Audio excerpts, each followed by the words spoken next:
Assalamualaikum. Pertama disclaimer dulu, saya ini bukan dokter dan saya tidak memberikan rekomendasi apa-apa. Ini sifatnya sekedar testimoni, pengalaman pribadi, bukan pengalaman Priyatno. Nah, kalau Priyatno itu ajudannya Pak Camat. Camat mana ini? Singkat cerita, kira-kira September 2021, pundak saya itu sakit, berangsur sih sakitnya. Semula saya abaikan aja. Wong namanya umur udah kepala 5 kan ya. Tapi makin lama makin celeng-celengan, yaitu di sisi sebelah kiri. Tapi ini kok ilustrasinya seksi bener ya posturnya. Nggak apa-apa lah ya, daripada saya susah-susah bikin foto bagian geger. Pundak gitu ya, dan lengan atas lah kira-kira pusatnya. Terus menjalar ke belikat atau punggung atas. Terus juga menjalar ke lengan bawah sampai ke ujung, ke telapak tangan juga terasa gemes gitu. Apalagi posisi tertentu itu benar-benar celeng-celengan gitu. Lama-lama tulangnya juga linu-linu sakit. Lagi parah-parahnya di bulan September itu, mau pakai baju aja susah. Gerakan ngolet dikit itu ketarik dan sakit. Nggak ngapa-ngapain aja, lama-lama itu juga sakit dan amat terus-terusan. Tapi kalau ada yang ngasih gepokan dolar gitu atau euro, nggak ada sih yang seiseng itu. Nggak apa-apa lah ya, rezeki kan dari Allah. Cari sana sini, ternyata itu fenomena yang sering terjadi, dan itu dinamai shoulder pain oleh para ahli. Sama ini dengan istilah yang sering disebut-sebut oleh para kiai dan santri-santri dari Jombang. Kalau daerah lain sih mungkin menyebutnya sakit pundak, kalau Jombang shoulder pain. Jombang ini kok elitmen. Nah, saking banyaknya yang kena shoulder pain ini, ada tips macam-macam tuh di YouTube.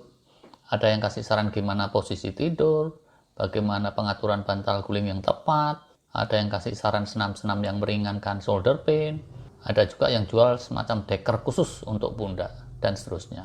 Itu tandanya apa? Tandanya banyak yang kena, dan nggak hilang-hilang. Kalau udah hilang, ngapain juga tadi itu ada tips-tips macam-macam. Nah, karena itu ini sharing lagi ya. Testimoni, karena setelah susah payah pakai cara macam-macam nggak mempan, akhirnya saya nemu metode yang bisa bikin shoulder pain menyingsing. Nggak tahu nih, pakai kata menyingsing ini tepat apa enggak. Zaman dulu biasanya kalau menyingsing itu fajar menyingsing gitu. Kalau Pak D-nya fajar itu pagi-pagi aja biasanya suka lari-lari karena kebelet nyingsing. Nggak usah dibahas. Testimoni pertama, mari saya tunjukkan apa yang udah saya coba dan nggak manjur. Nggak manjur pertama itu senam, wes toh. Tiwas kemelawe dikombinasi latihan pernafasan juga itu percuma. Nggak manjur kedua itu pijet. Tiwas keri kalau saya dipijet sana sini, geli gitu, getek kata orang Sunda. Istri saya nih mungkin pijetnya sekalian gidi-gidi sih. Dibalur diboreh itu juga nggak nolong. Mulai dari obat parem tradisional sampai yang internasional mental semua, percuma. Kalau dikompres es saya nggak nyoba sih. Takutnya nanti malah tiwas dikira es dawet sama orang-orang. Sakit pundak nggak sembuh malah tiwas katisan itu, masuk angin. Obat analgesik perda nyeri juga nggak manjur. Yang untuk orang pintar, orang bejo maupun orang-orangan sawah semuanya itu nggak manjur. Suplemen multivitamin itu juga nggak ngaruh. Vitamin C, B kompleks, vitamin D, temulawak, minuman herbal, minyak zaitun, garlic, apalagi itu kemarin saya coba macam-macam sampai lupa. Disinar pakai sinar merah yang hangat itu juga nggak mempan.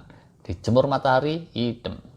Cuma sedikit kemeramnya saja itu rasanya. Habis itu balik sakit lagi. Awas-awas nih yang coba mau pakai sinar.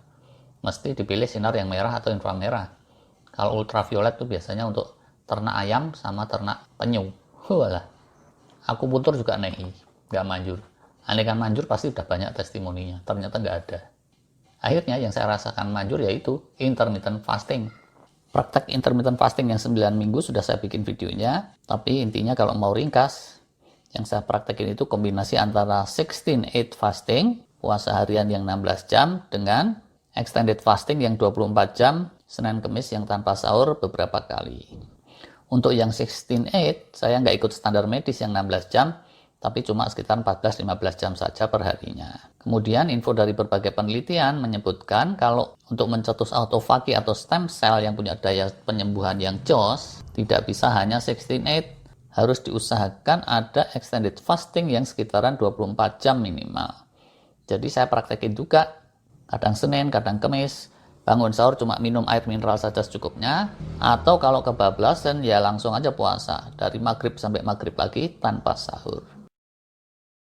Dan nggak perlu waktu lama ternyata. Persisnya saya nggak benar-benar catat, tapi ancar-ancarnya itu sekitaran 8 hari. Setelah saya praktekin extended fasting 2 kali, itu terasa perubahannya.